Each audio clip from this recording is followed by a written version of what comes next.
Eh, Assalamualaikum warahmatullahi wabarakatuh. Salam sejahtera bagi kita semua. Selamat malam dan salam hormat saya kepada Bapak dosen dan rekan-rekan mahasiswa sekalian.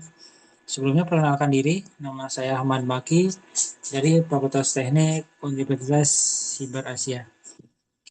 Hari ini kita masuk ke salah satu topik pada tugas ujian tengah semester ya, atau UTS mata kuliah grafika komputer, yaitu algoritma pembentukan garis. Secara spesifik, hari ini kita akan membedah algoritma yang bernama DDA atau Digital Differential Analysis. Kita akan melihat bagaimana di balik layar komputer bekerja untuk menggambar sebuah garis lurus. Kemudian,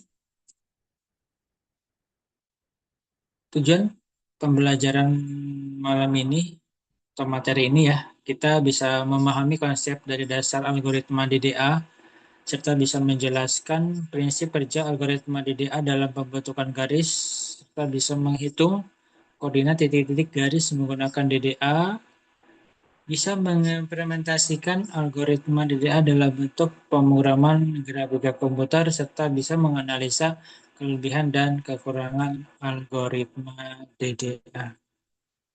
Selanjutnya, pada sistem grafika komputer, objek ditampilkan dalam bentuk kumpulan piksel ya.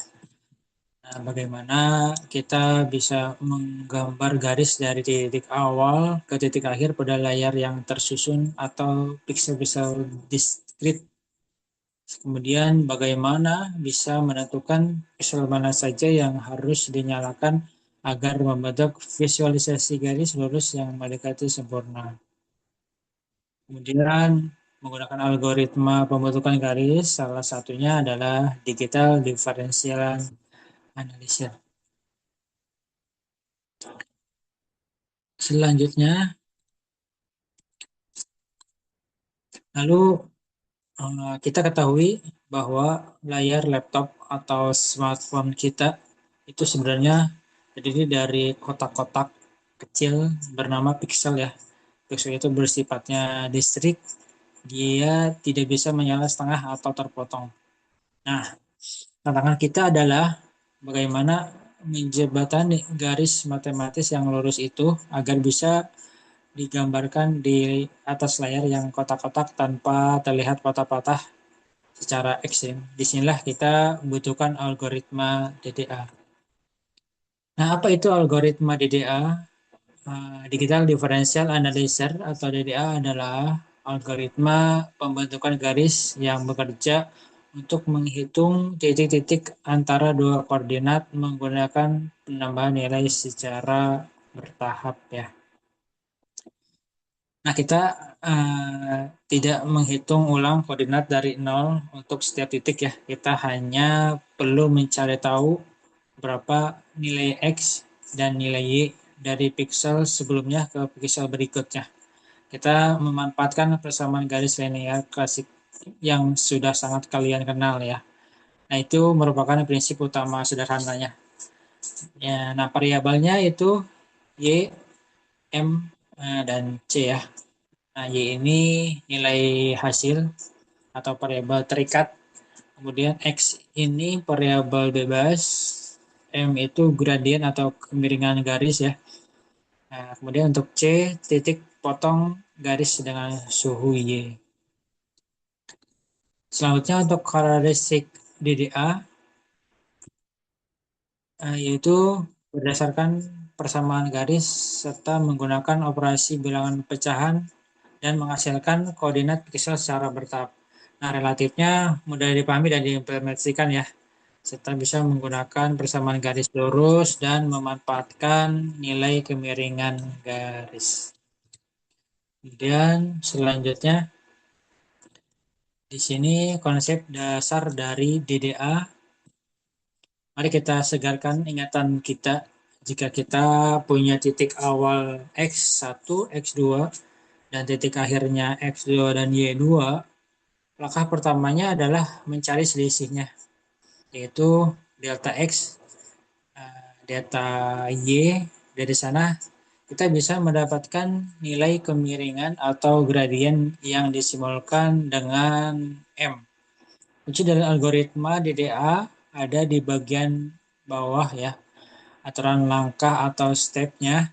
Kita harus membandingkan nilai mutlak delta X dan delta Y, mana yang lebih besar. Jika perubahan X lebih besar, maka jumlah langkah kita mengikuti delta X. Nah, sebaliknya, jika perubahan Y yang lebih dominan, langkah kita mengikuti delta Y. Seperti itu ya. Selanjutnya, analisa kasus berdasarkan nilai gradien M ya. Nah, mengapa kita harus membandingkan delta X dan delta Y? Karena pergerakan garis itu bergantung pada gradiennya ya. Perhatikan kasus satu, jika garisnya cenderung mendatar atau landai, nilai mutlak M itu lebih kecil dari satu. Artinya, sumbu X bergerak lebih cepat daripada sumbu Y. Maka X akan menjadi pemandu kita agar yang nilainya selalu bertambah satu di setiap langkah, sedangkan Y itu bertambahnya pelan-pelan sebesar nilai M ya. Nah, sebaliknya di kasus 2, jika garisnya cenderung tegak atau curam, nilai mutlak M itu lebih besar daripada satu, maka sumbu Y yang bergerak lebih cepat dan menjadi pemandu bertambah satu ya, sedangkan X bertambah besar. Seperti itu ya. Selanjutnya, algoritma dan langkah-langkah DDA. Secara sistematik, ini adalah 5 langkah yang akan kita tanam di dalam kode pemrograman kita nanti ya. Kita tentukan titik awal dan akhir sampai akhir. Hitung selisihnya, tentukan jumlah step, lalu cari nilai kenaikan atau incrementnya. Tolong beri catatan tebal pada poin 5 ya. Sering masukkan angka desimal. Pixel baru pasti berupa pecahan. Padahal titik pada pixel nomor 5 dan ini di layar komputer. Oleh karena itu, kita wajib menggunakan fungsi pembulatan atau round sebelum menyalakan pixel di layar.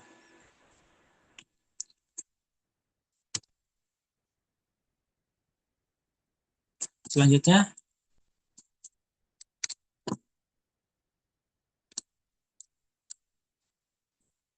contoh dan soal pembahasan ya. Di sini untuk contoh soal dan pembahasan agar kita bisa terbayang, mari kita kerjakan satu contoh kasus. Misalkan kita diminta menggambarkan garis dari titik 2, 3 menuju 7 dan 7. Yang pertama, data X kita dapatkan 5 dan data Y kita dapatkan 4. Karena 5 lebih besar dari 4, maka jumlah langkah atau internalisasi kita 5 kali. Berapa kenaikannya? Sumbu X akan bertambah tepat 1 setiap langkahnya ya. Sedangkan sumbu Y akan bertambah sebesar 0,8 setiap langkahnya. Mari kita bagaimana angka-angka ini membentuk koordinat di slide berikutnya. Kemudian untuk tabel kelanjutan, mari kita perhatikan tabel ini bersama-sama. Kita mulai dari titik awal 2, 3. Pada iterasi pertama itu ada X ditambah 1 menjadi 3, Y ditambah 0,8 menjadi 3,8. Karena layar butuh angka bulat, 3,8 dibulatkan menjadi 4. Maka pixel yang menyala adalah 3,4. Nah, coba perhatikan internalisasi ketiga, nilai Y ada di angka 5,4 sesuai hukum pembulatan matematika. Karena di bawah 0,5 maka dia dibulatkan ke bawah menjadi 5. Sehingga pixel yang menyala adalah 5,5. Proses ini terus berulang secara akumulatif sampai kita tiba tepat di titik tujuan kita, yaitu 7,7. Kemudian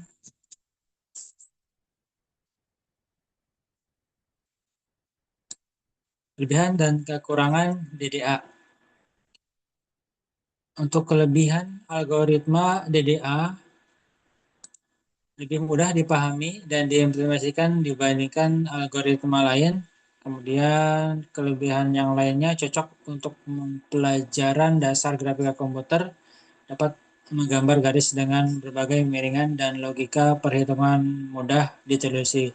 Selanjutnya kelebihannya lebih cepat daripada langsung menggunakan persamaan garis C sama dengan mx plus c di setiap titik karena menggunakan penjumlahan akumulatif atau inkremental. Namun untuk kelemahannya,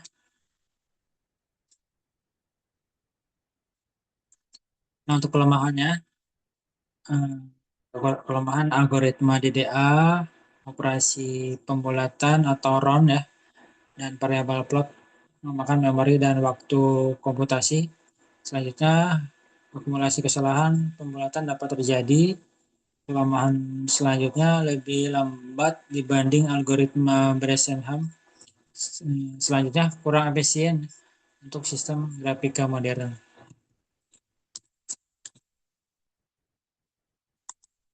Selanjutnya,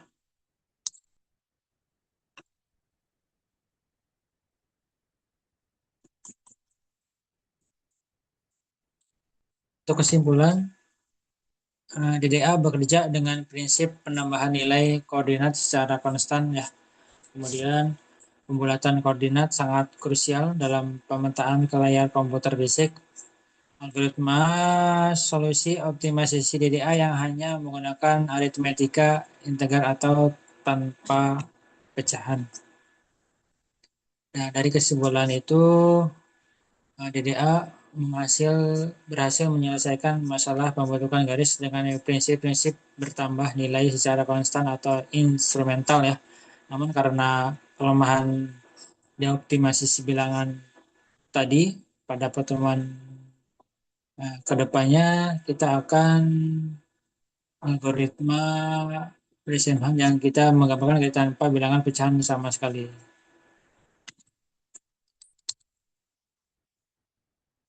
Itu aja pembelajaran dari saya. Sekian.